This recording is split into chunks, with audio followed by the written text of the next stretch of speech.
Morning students, आज हम चर्चा करेंगे BCom part first year EAFM second के अंतर्गत पूर्व के व्याख्यान ऑफलाइन और ऑनलाइन के अंतर्गत हमने EAFM सेकंड बैंकिंग का पाठ्यक्रम करीब करीब पूरा करा दिया है। आज हम कुछ महत्वपूर्ण जो विषय है, महत्वपूर्ण जो टॉपिक है, इनके बारे में हम आज आपको बताएंगे रिवीजन के तौर पर, जिसे आपको विशेष और आपको ध्यान देने की आवश्यकता है इन टॉपिक्स पर। जैसे functions of Reserve Bank of India. As you know, the most important function of Reserve Bank is to plan the Indian monetary system according to the economic policy of the government that balance economic development of Indian economy may be possible along with economic stability। जैसा कि आपको मालूम है कि reserve bank of India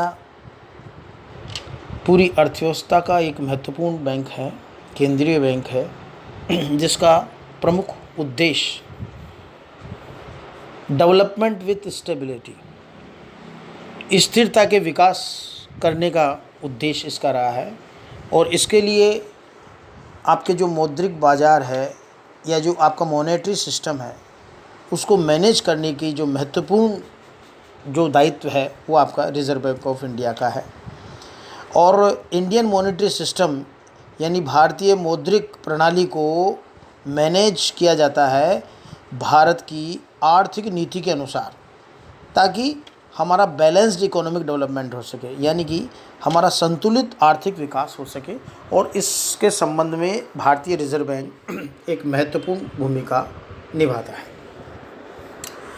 अब प्रश्न ये उठता है कि रिजर्व बैंक ऑफ इंडिया के क्या महत्वपूर्ण कार्य हैं।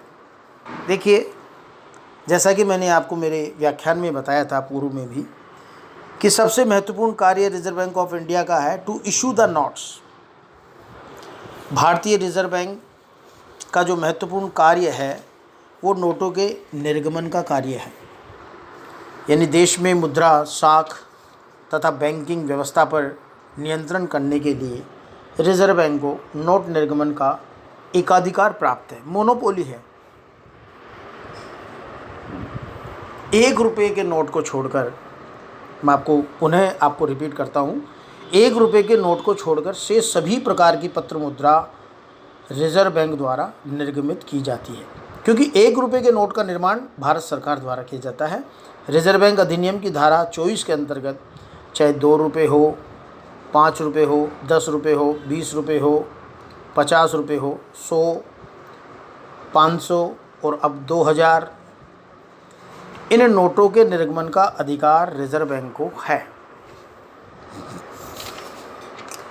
सन 1978 में रिजर्व बैंक ने 1000, 5000 और 10000 के नोटों का निर्गमन बंद कर दिया था, किंतु अब 1000 का नोट पुनः चालू कर दिया। फिर इसके पश्चात इस 1000 के नोट को फिर बंद कर दिया है। यानी रिजर्व बैंक को नोट छापने का एक अलग विभाग है, जिसे नोट निर्गमन विभाग कहते हैं। तो कहने का अर्थ ये हुआ कि जो महत्वपूर्ण कार्य रिजर्व बैंक का है वो नोट निर्गमन का है। जनता का कागजी मुद्रा में विश्वास रखने के लिए रिजर्व बैंक ने बैंकिंग सिद्धांत के अनुसार नोट निर्गमन की न्यूनतम कोष प्रणाली के आधार पर नोटों का निर्गमन किया है। जैसा कि आपको मालूम होना चाहिए कि पूर्व में हमारी अर्थव्यवस्था में प्राचीन काल में पत्र मुद्रा का निर्गमन नहीं था। पत्र मुद्रा का निर्गमन यानी पत्र मुद्रा में विश्वास अर्जित करने के लिए, जनता का विश्वास अर्जित हो, इस हेतु नोट निर्गमन के लिए रिजर्व बैंक ने 200 करोड़ रुपए के न्यूनतम कोष में 115 करोड़ रुपए का स्वर्ण या स्वर्ण के सिक्के एवं शेष 85 करोड़ रुपए मूल्य के स्टर्लिंग एवं विदेशी प्रतिभूतियाँ रखने की व्यवस्था की गई है।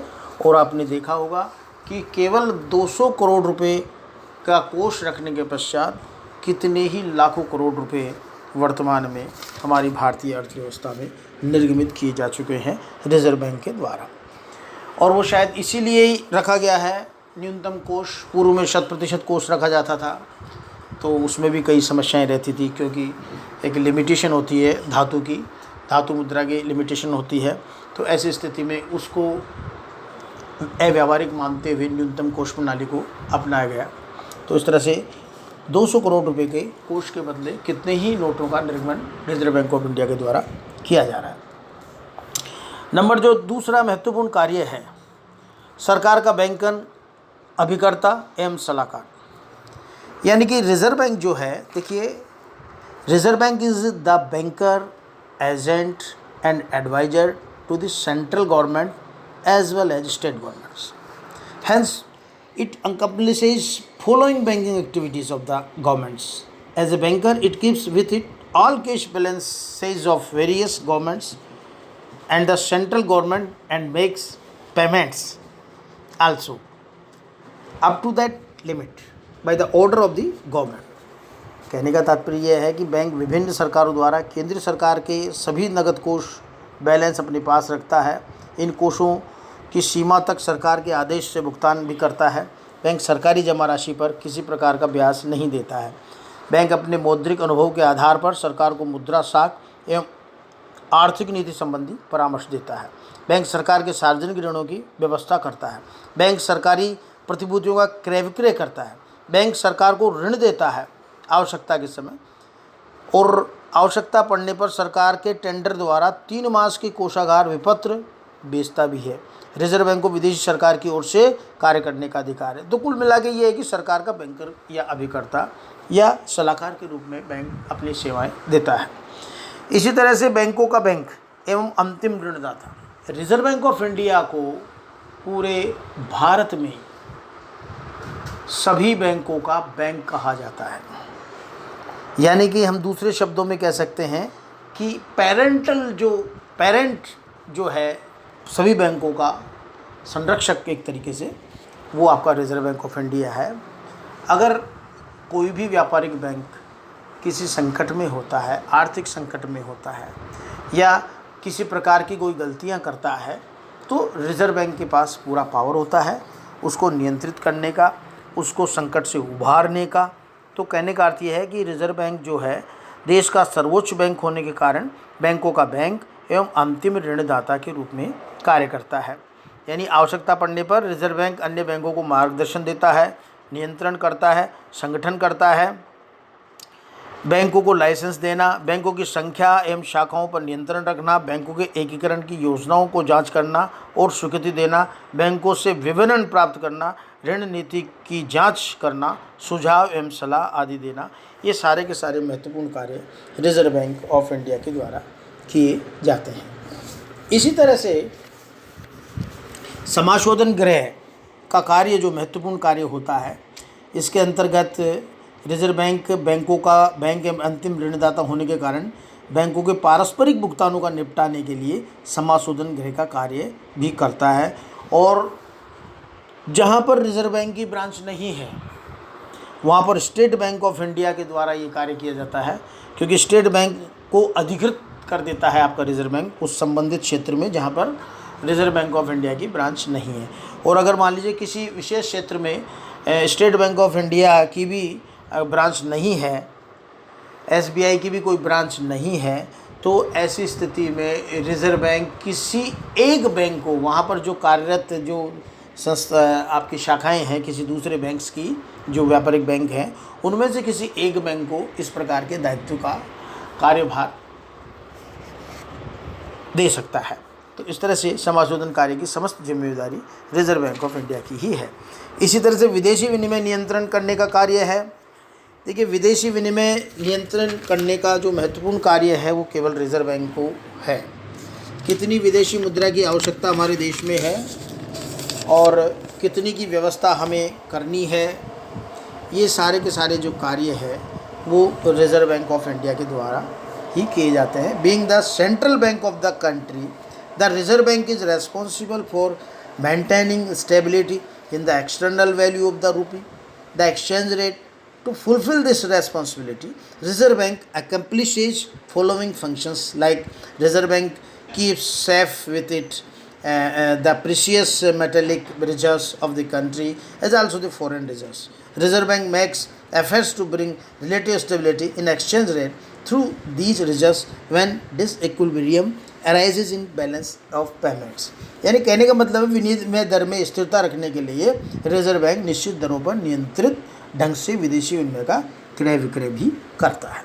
इस तरह से साख नियमन एवं नियंत्रण का जो महत्वपूर्ण कार्य है, साख नियमन और नियंत्रण यानी क्रेडिट रेगुलेशन एंड कंट्रोल के बारे में मैंने आपको विस्तार से मेरी ऑफलाइन और ऑनलाइन क्लासेज में आपको विस्तार से बताया था। अगर आपको याद आ रहा हो तो नियमन का अभिप्राय बैंकों की ऋण देने की नीति पर नियंत्रण करने से होता है।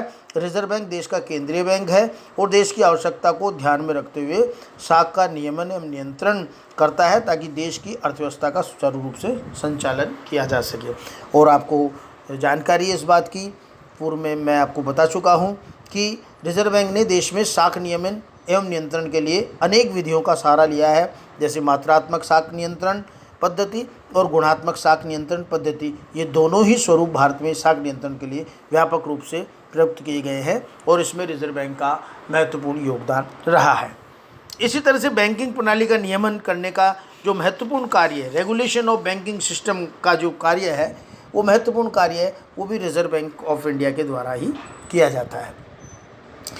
इसके अलावा अन्य कार्य में जैसे कृषि कार्य है, औद्योगिक वित्त से संबंधित कार्य है, आर्थिक आंकड़ों का संकलन और प्रकाशन करने का जो महत्वपूर्ण कार्य है, जो कि विभिन्न शोधकर्ताओं के लिए आवश्यक होता है।